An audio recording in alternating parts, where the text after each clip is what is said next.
think it's going. Oh, and We we're are, yep. live.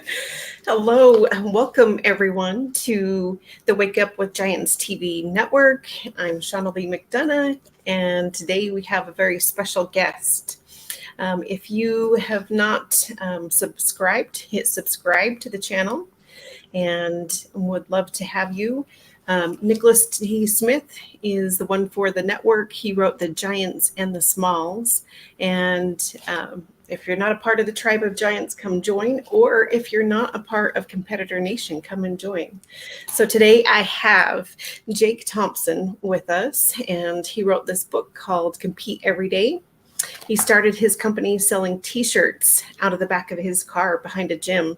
He's passionate about competition and helping people to learn to compete for the things that they want out of life. He knows firsthand how this daily mindset helps people become more resilient, more successful, and mentally tough to be able to handle everything that life throws at them. Today, he's the Chief Encouragement Officer at Compete Every Day, a performance coach who travels around the country helping people to create a competitor mindset so they can have the competitive edge in achieving their dreams.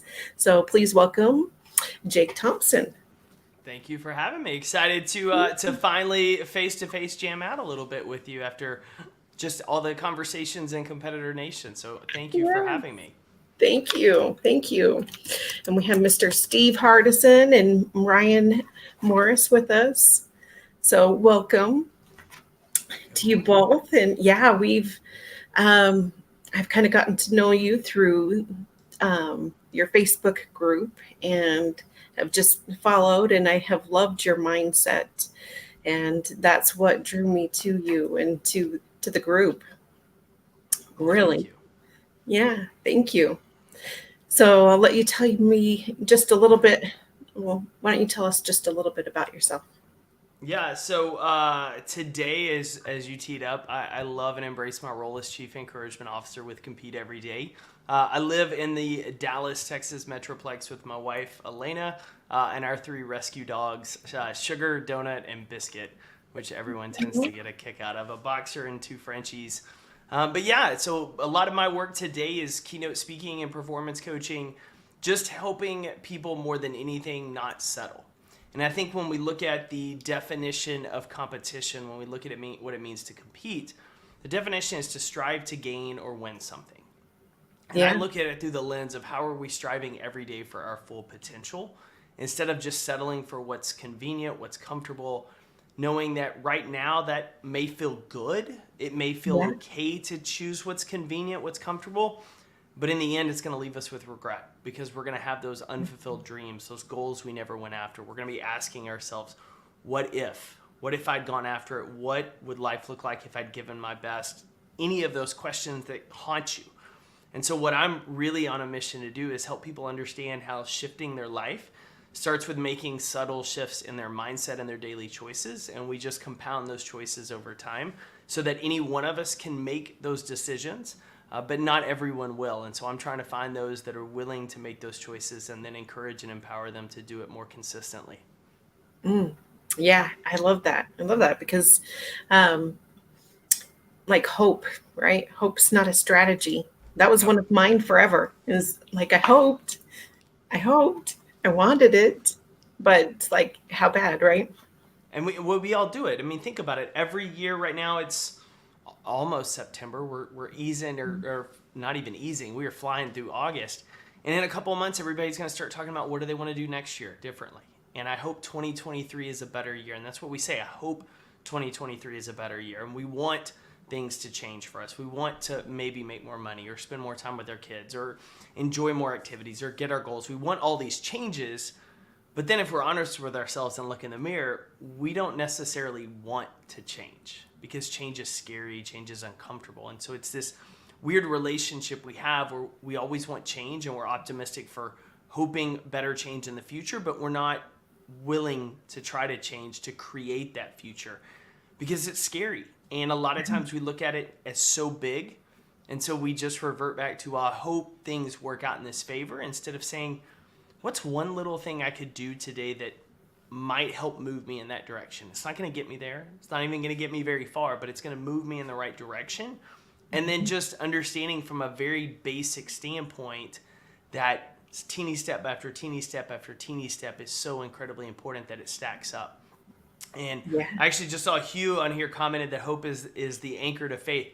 100% agree with that. And I think there is a matter of optimism in that. But when we talk about hope is not a strategy, hope is very different from putting things into practice and taking action. And that's, you talk about from a faith standpoint, that phrase that is, pray as if everything relies on God and work as if everything relies on you. It's not just having that hope, it's putting it into practice. And so that's what I firmly believe in. And that I think we talk about is don't just hope and wish things get better. What can we do to do that? Yeah. What's one step that we can drive it closer today? Yep. Yeah. And it's that daily, the consistency of it. And so what traps do you see most people fall in when they're trying? Yeah. I think the biggest one is we stare too much at the finish line and we get overwhelmed by everything we have to do. If we think about something as simple as getting a big goal, the size of the goal sounds fun. It's great to talk about. It's like, hey, I'm going to run a marathon. Well, we run into a couple of problems with this. First, we declare that we're going to run a marathon. So from a scientific standpoint, our brain starts to receive these dopamine hits when people are like, oh my gosh, that's awesome. You're going to run a marathon. Yeah. We start getting all these rewards as if we've already done the work, which ironically enough reduces our motivation to actually do the work. So when we talk tons about our goals before we've even started working on them, it reduces our chances of getting them because we're so focused on the outcome and we're getting all the rewards that you would get from the outcome that you don't step into the process. Second part of that is we stare too much at the gap between where we are and where we're trying to go. If you've never run a 5K and your goal is, hey, I'm going to run a marathon, your first month of running and training, you're going to feel like you're never going to get that marathon. That there's no way you're going to get 26 miles because maybe you're struggling with 1 and 1.5 and you're thinking, oh my gosh, I've got another 24, 25 miles I have to do on top of this. And all you're focused on is on the gap instead of what does my training plan say today? What am I going to do to get a little bit better at it? And that's ultimately the key focus is how do we focus what's within our control, which is what we do, what attitude we choose, what effort we give today, because today is the only day we control. And so when we look at it from this perspective, it's knowing and having the plan. You know what your goal is. It's having the plan. It's working the plan and only focusing on a day at a time. And that's for building grit. I mean, grit is passion and perseverance for a long-term goal. How do you get a long-term goal? One day at a time. What's the one thing you're going to do today to improve a little bit more before tomorrow? And that's why that idea, that mentality of competing every day, it's not me versus you. It's how am I going to compete today to be better than I was the day before, a little bit closer to who I want to be and where I want to be in life, just chipping away at it. And so we get caught up in declaring our goals before we go after it and then losing motivation for it. Then we get into the problem of staring at the gap between where we are and where we're trying to go. Whether we're talking running a marathon, paying off debt, losing weight, it's the idea of how much we have to do that talks us out of it. And then the last piece that really I think a lot of people get mixed up on in terms of change and being consistent, which is really what's most important, is the feeling of motivation versus the choice of discipline. And the feeling of motivation is fleeting. We don't control how we feel.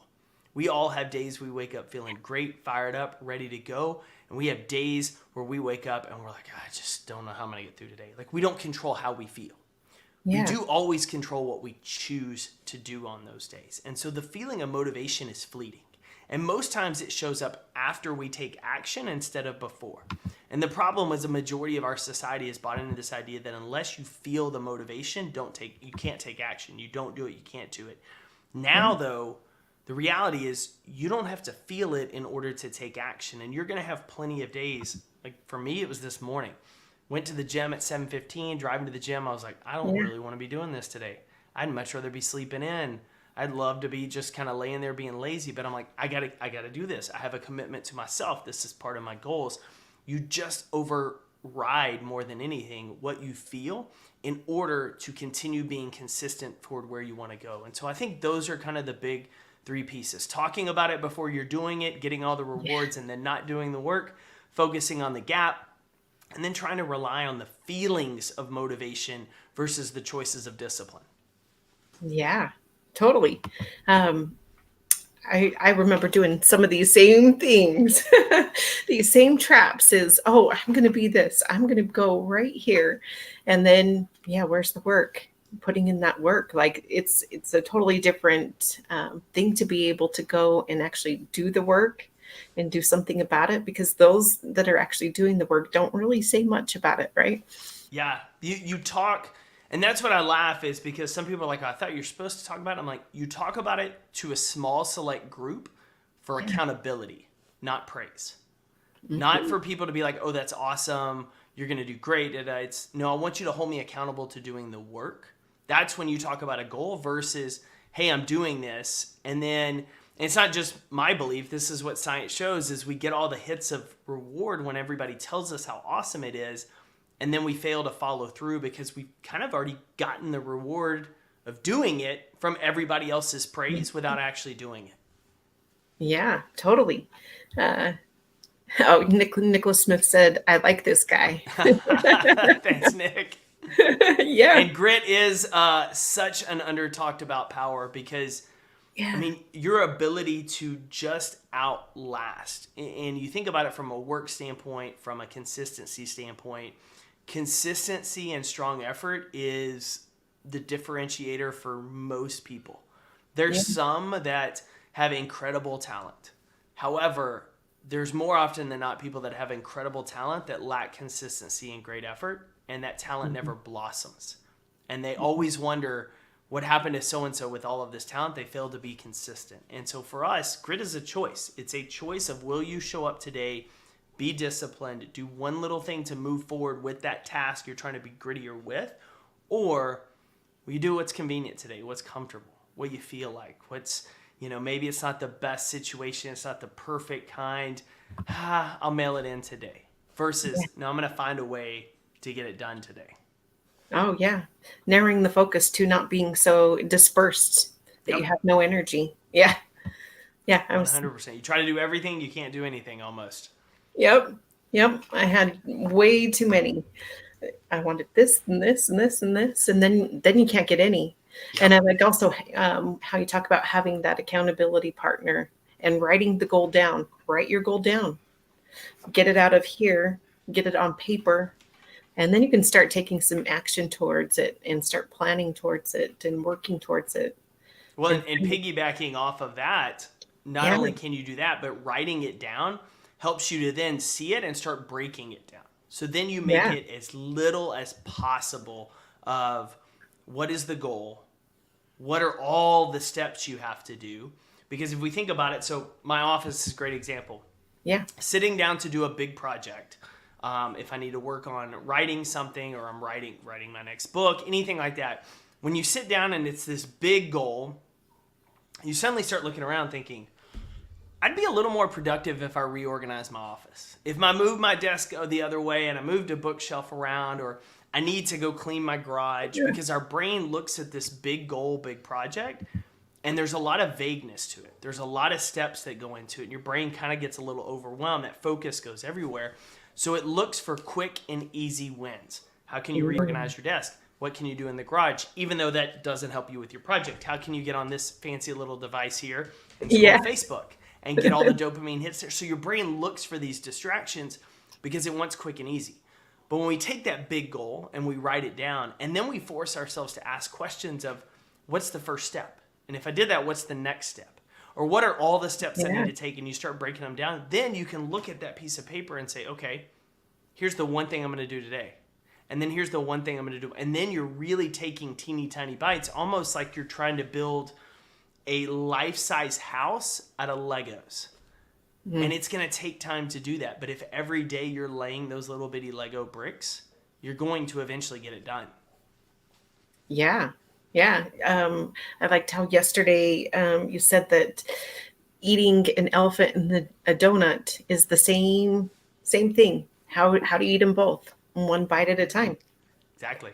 Yeah. Yeah, it's just a longer process. And that's where that grit, that focus all comes in of, can you focus on just the next bite? And then Yeah. understanding after that, you'll get to the next one. But if you're worried about the 100th bite and you haven't even taken the 10th, slow down a little bit, because you're going to start focusing on that gap and you're going to start to check out because of how much is left. Yeah. And then that's when you get those distractions and, oh, this little thing popped up, like you said. Oh, I need to go clean the garage. I need to go and Yep. do that. Like I said, I like donuts better than I like elephants. Yep. Haven't ever had elephant, so I'm going to always Yeah. stick with donuts on that one. Yes, and protein donuts. Yes. Yeah, getting in that goal. So, oh, I wanted to talk about, you kind of mentioned a little bit, but your first marathon in 2013. You talk about that a little bit in the book. And Yeah, got yeah, myself into a little bit of trouble with that one. So I had the bucket list goal of running my first half, and yeah, decided, because I have ADHD, that there was no better place to go run it than Las Vegas. And so I show up to Vegas in November of 13, got a favorite t-shirt on, I've got my iPod on my arm, headphones in, shoes, socks, ready to go. Had everything except for the fact I forgot to train for the race. And forget is probably a strong word. I just neglected it, because every time it came up, I was like, I don't really want to run. Let me do something else. And I did that. And I just kept putting off the necessary work. I was in shape. I was CrossFitting at the time. I was running, but I wasn't running for a half. So I show up in Vegas.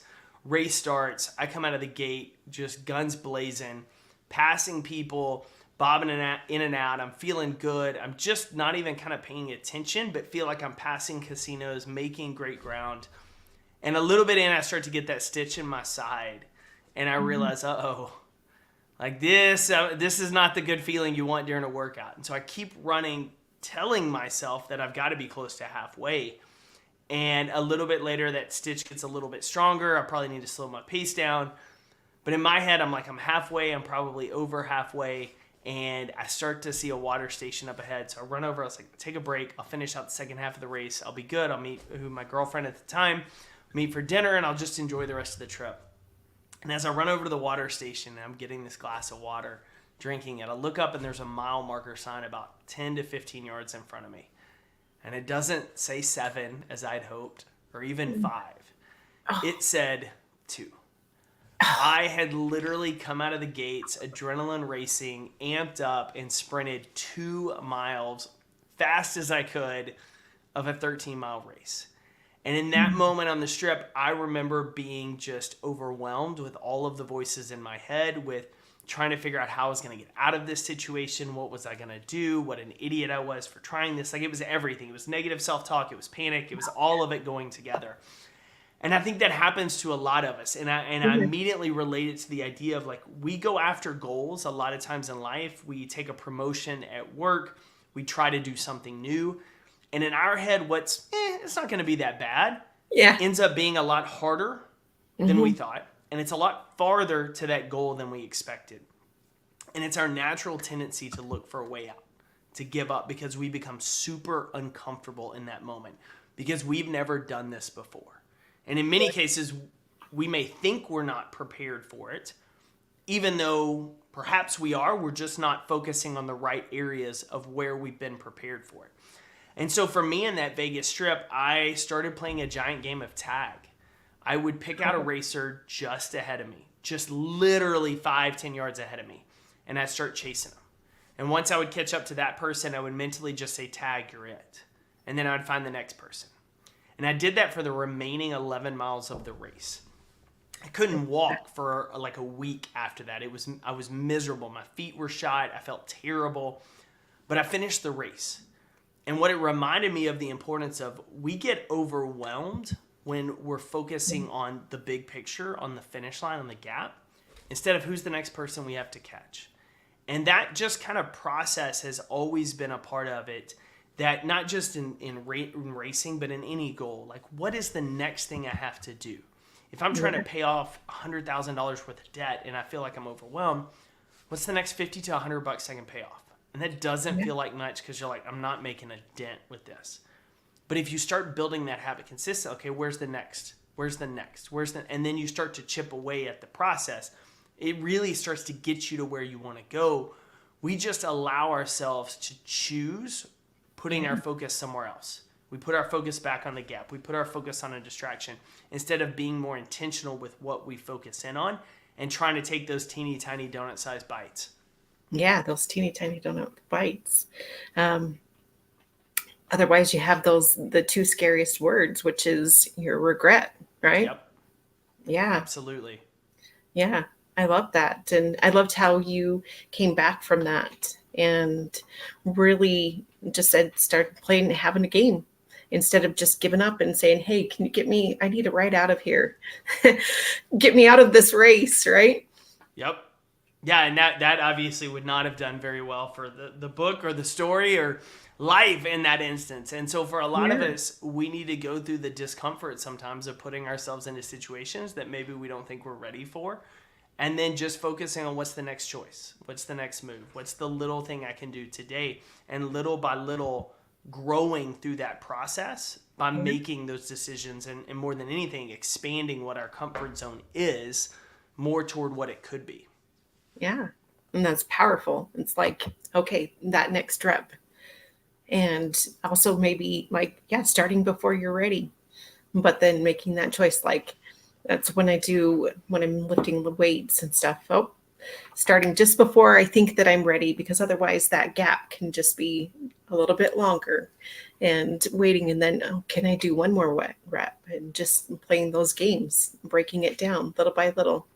And I mean, you just Yeah. mentioned a great example of lifting weights. Like, how do you get stronger? Pushing yourself to the point of failure, lifting weights that are heavier, that are not comfortable, getting into that routine to stretch that muscle, build that muscle.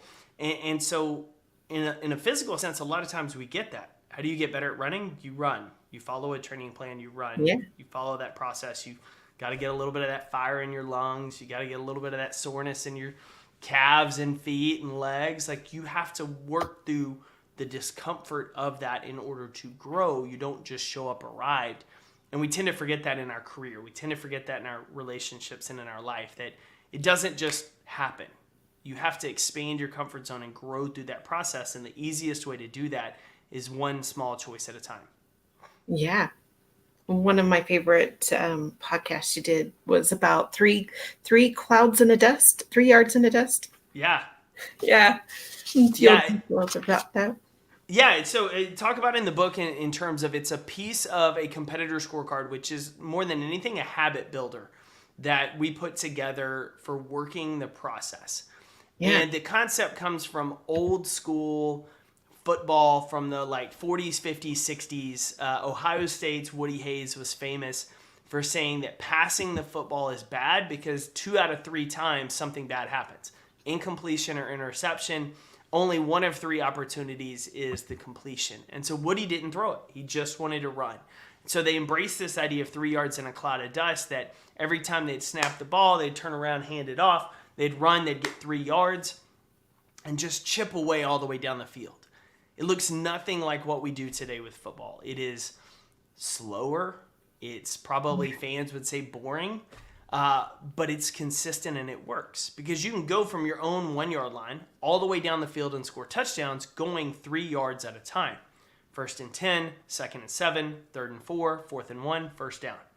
You got to be disciplined. You got to be focused on just the play at hand, and you got to be consistent.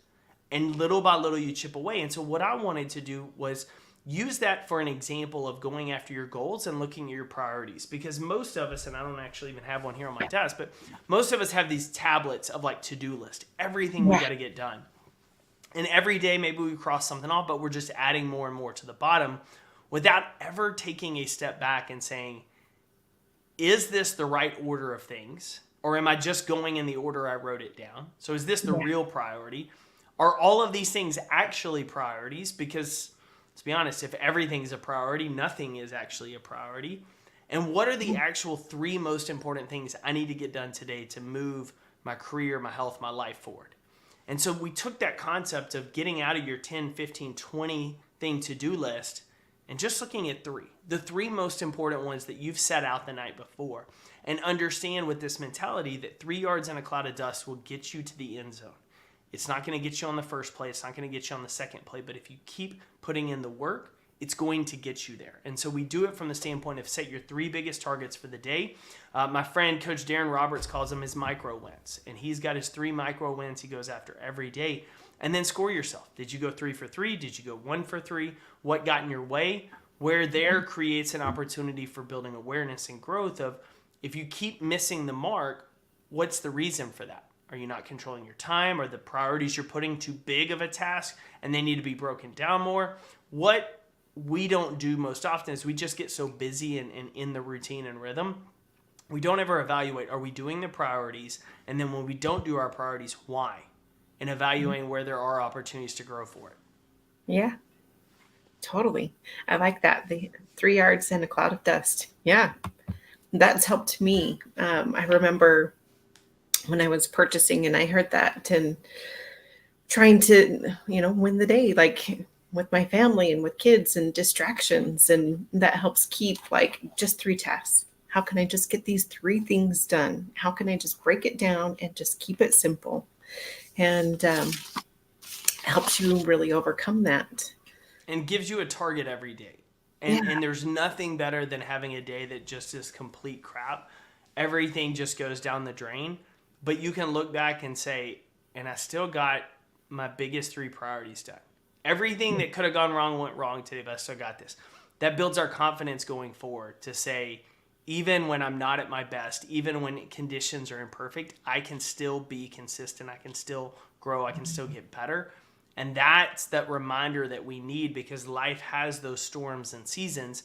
But if you start putting in the work and have the proof that I can still show up even in the midst of that, then you're in a great spot. Yeah, it helps that self-image. Yep. Yeah. Because otherwise you're too down on yourself, and then those negative thoughts come in, and then that takes over. Yep. So being on your team and being able to say, hey, this is where I'm at. So what started you really selling shirts way back when, at the very beginning? Yeah. So honestly, it was kind of the 4th or 5th attempt to figure out what I wanted to do with the Compete Everyday message. I came up with the idea in late 2010 after just seeing friends more than anything settle. I saw friends settle for jobs they hated, relationships that sucked, what was comfortable. Yeah. And the idea of going back to like, what do you want your legacy to look like? What do you want life to look like from the end, looking back? And you don't ever want the regret of, I settled for what was convenient instead of what I was capable of. Because you get haunted. You're carrying that baggage. And so I looked around and started thinking about like, well, how would someone do that? And the idea of competing every single day against yourself seemed like a pretty good avenue. Yeah. So I threw around the idea to some friends, started to see it resonate differently with people. Excuse me. Yeah. And really from there, it was just like, how do I use this? Like, how can I decide how I want to get this message out to people? And so I tried a handful of different things that just didn't work. And finally, my best friend, roommate at the time, was like, you should look at this group out of Boston called Life is Good. He said they have a really cool story. They sold t-shirts out of a van. They do $120 million a year at the time, back in 2000, maybe 11. And he said, I just think there's something of what they've done that you could learn from, and maybe shirts is a really good avenue. Yeah. And so I had money set aside for a guy's trip. He ended up spending his money on an engagement ring for his now wife. And so I put mine into a couple boxes of shirts and tanks and was selling them really as a side hustle on the side of my consulting to anyone that would listen. And I sold them behind a gym in Dallas. It was kind of the funny deal of everybody that knew what I was working on would go back to the car after a workout and be like, what new shirts do you have? What new designs? And then it just started to spread word of mouth while I was trying to figure out online marketing and e-commerce and how to start a business and run it from this angle with products. And it just kind of grew from there, which was a wild adventure I never expected, and then pivoted really about 4 years ago into speaking full-time, but started getting asked to speak in 2015 by groups that were just like, we love the messaging you're putting out. How do we teach our people to do it? And I've always been a leadership development junkie, personal development, sports psychology, just understanding how we think, how we see things, how that can be shifted. And I just kind of dove into it either further. It was like, I'll learn it better by continuing to teach it. And so just started looking for those avenues to help groups and organizations. And that kind of kicked off that whole new path that I've been on for the last few years. Yeah. Oh, I love that.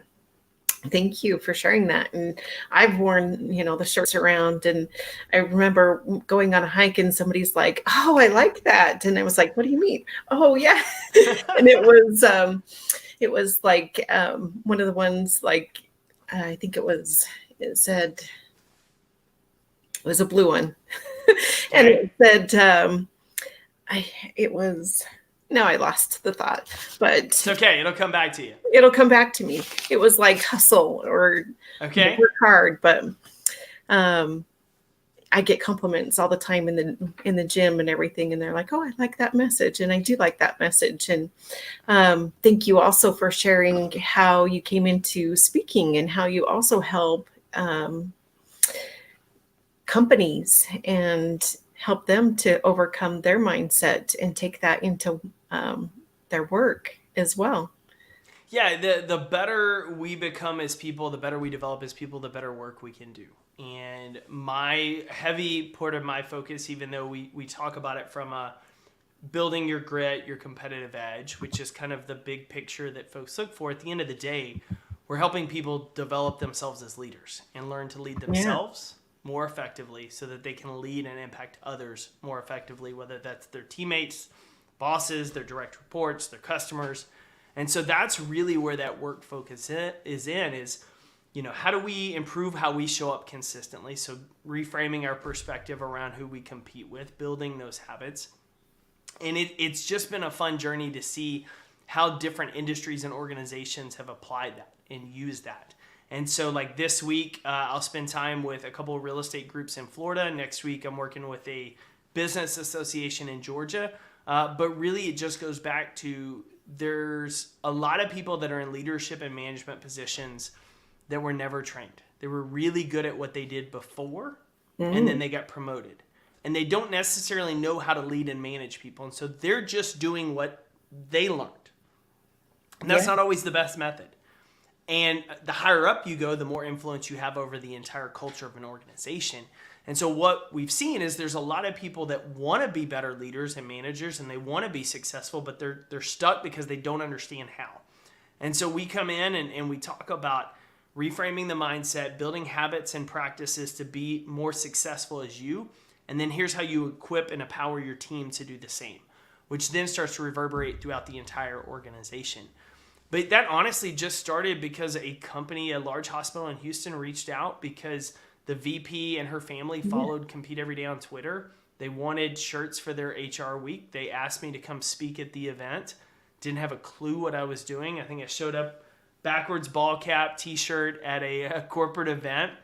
Yeah. Fumbled through this talk of like, here's lessons I've learned over the last, 5 years running a business, and why I think this message is so important. And the VP just pulled me aside afterwards and was like, you need to go do more of this. Like, I think there's something here for you that you haven't thought about.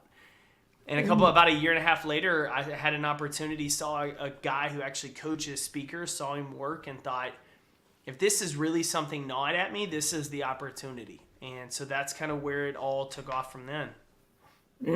I love that.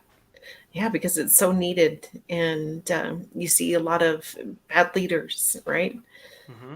That could drive, people don't quit jobs, they quit bosses. And That they do.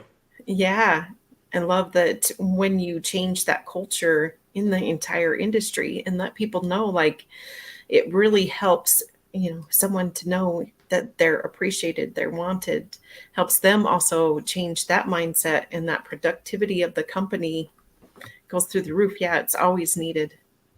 Yeah, I Always mean, needed. if you love what you do and who you work with, or one of those two, if you love what you do or you love who you work with, you tend to work better. Yeah. Because you enjoy it and you enjoy that process, or you feel like you're contributing to something.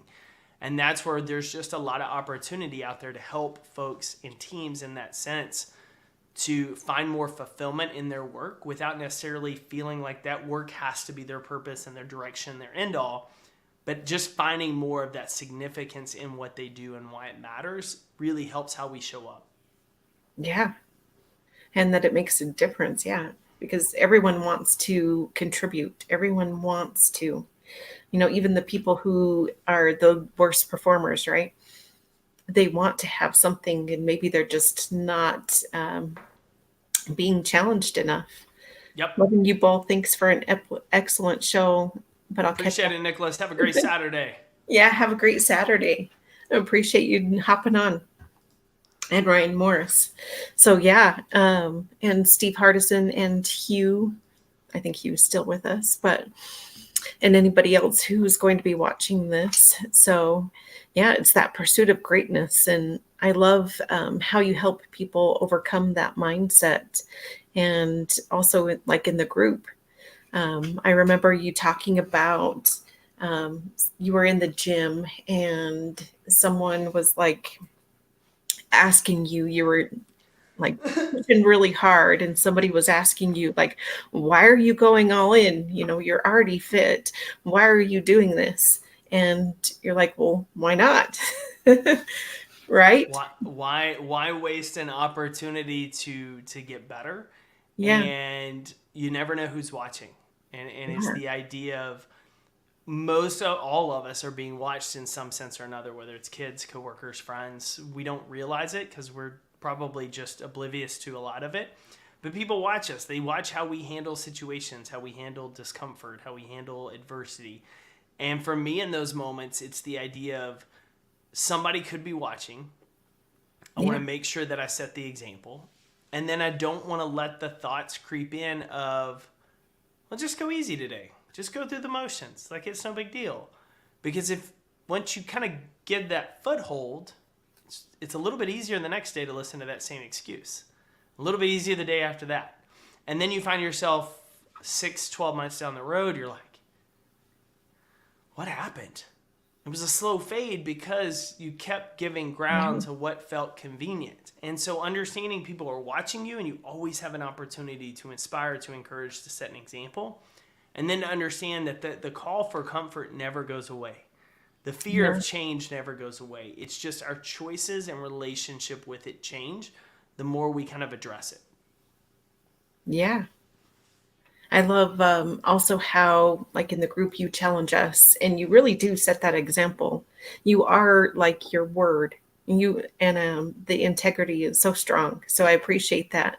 Thank you. And there is somebody always watching, like the 10,000 kettlebell swing challenge, or the 100, 100, 100, 100 sit-ups, 100 burpees, 100 squats. I remember those very well because I've made several attempts at those. And love the challenge of them, and also like the accountability of, hey, are you doing this every day?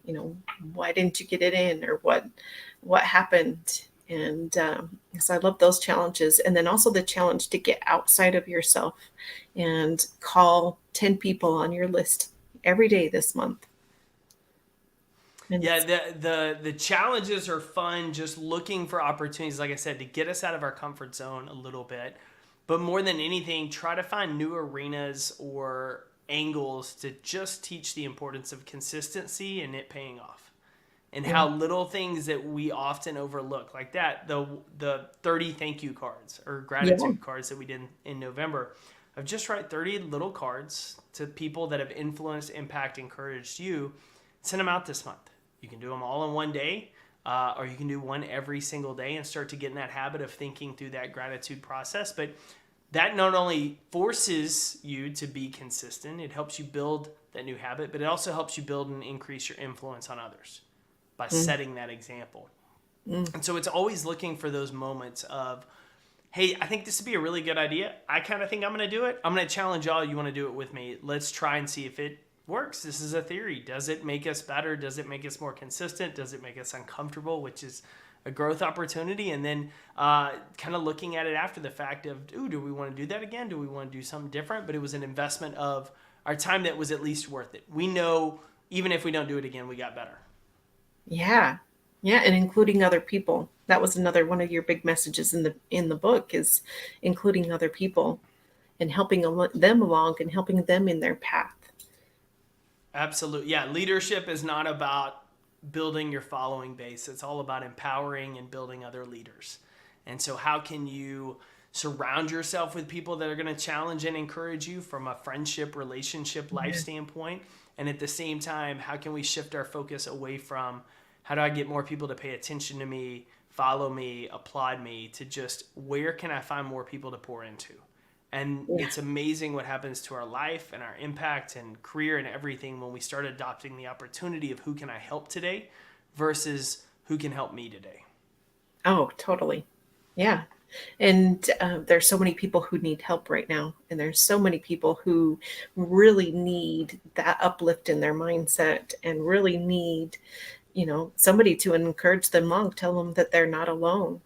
Yep. And we've seen over the last 2 years, a lot of people get depressed and go inwardly and not be, out and about. And some people, don't have that family that's in their immediate support. And so just doing those phone calls or just doing those thank you notes, and it makes an impact.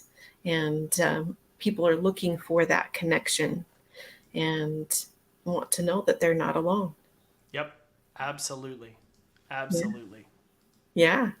Um, oh, be the example. Yeah. Your being, who you be. They talk a lot about who you're being in the world and who you want to be, right? Um, a little bit of difference in the language, but it's really adapting that highest aspect of yourself and who you're choosing to be in each moment, and not looking through the eyes of judgment, not looking through comparison. We get trapped in the comparison game, as a people, and they've got this or they've got that, instead of changing that around. And I love how you teach people also. It's like, where am I at today? Because it's the game is really you versus you, Yep. and taking out that comparison. So I appreciate that. Any final thoughts or anything that you want to leave? Yeah, I think the biggest one I would say is getting a goal, changing your career, the relationships maybe in your life to be more fruitful. Anything is scary. And because it's scary because we've never done it before, not that we're incapable of doing it. And so my question to everybody is just to start small and say if there's 1% change that you could make between today and tomorrow, what would it be? Yeah. How would you be a little more present with your kids? How would you be a little more disciplined with how you use social media? How would you invest 5 to 10 minutes to read a book today instead of another Netflix episode? Mm. What's one little thing you could do today to improve? And then challenge yourself, if I wake up tomorrow and do it again, could I? And every day keeping that consistent habit of not trying to change everything, not getting in a rush to get there, but saying, what am I doing today to get a little bit better than the day before, instead of just going through the motions. And so that's the thing I always leave folks with is getting to the end. You always want to get there exhausted. And I called it in the book, ending on empty. You want to get there exhausted, having done everything you can to become the best version of yourself and make the biggest impact on others, instead of wondering what would happen, what would life look like, who would I be if I had. And so that's just my encouragement is it's easy to get caught up in trying to change it all to get there, but it's still only done just like eating an elephant, just like eating a donut, one bite Yeah. at a time, one day at a time. And so my encouragement to you is just today's Saturday. What's the one thing you're going to do to get better before Sunday? Then do it. Yeah. Yeah. And we can separate winners. I love that one. We can't separate winners. It's that 10 minutes today, 10 minutes tomorrow. Work on your goals, plan your next week, figure out where learned something this last week. Doesn't seem like much, but over the course of a year, it's an extra day of productivity towards your goals, toward growth, toward opportunity. And you're not even sacrificing your weekend. You're just being intentional with a window to make sure by Monday you've gotten better. Mm, love that. Love that. I appreciate you and all of your encouragement. You are the Chief Encouragement Officer, and love your leadership and who you be. And thank you. Thank you, Thank you Giants. so much for having me. Yeah.